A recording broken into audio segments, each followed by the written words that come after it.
Pemerintah Provinsi Bali terus berupaya menata pariwisata di daerah ini agar tetap menjadi destinasi unggulan, berkelanjutan dan ramah lingkungan. Di antaranya melalui Perda hingga Surat Edaran Gubernur Bali, termasuk SE nomor 9 tahun 2025 tentang Gerakan Bali Bersih Sampah dan SE nomor 4 tahun 2025 tentang tatanan baru wisatawan mancanegara di Bali.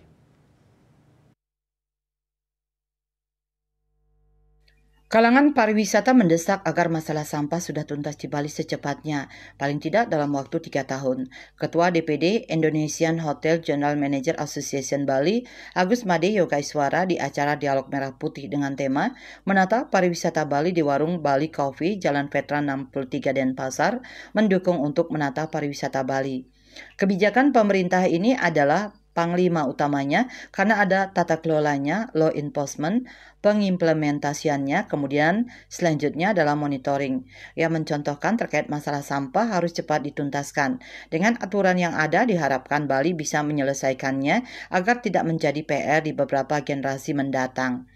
Bagaimana terselesaikan, pengamat pariwisata dan ekonomi senior Panu Dianakun menekankan perkembangan pariwisata di Bali memang agak semeraut dari mulai tata ruang, perizinan, kemacetan, sampah, dan mulai keributan warga negara asing. Makanya dia setuju pariwisata di Bali perlu ditata.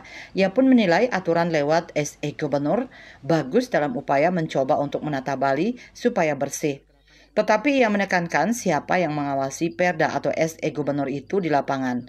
Karena Bali bukan untuk sekarang saja, tetapi untuk anak cucu 1000 tahun ke depan. Terkait isu villa ilegal, Gede Hendrawan, Ketua Bali Villa Association mengatakan, sedikit terkendala terutama data jumlah villa karena setiap instansi memiliki data berbeda. Para pelaku pariwisata ini juga sepakat Bali segera berbenah dalam hal kebersihan dan penanganan sampah, kemacetan secepatnya untuk dijadikan promosi bagi calon wisatawan.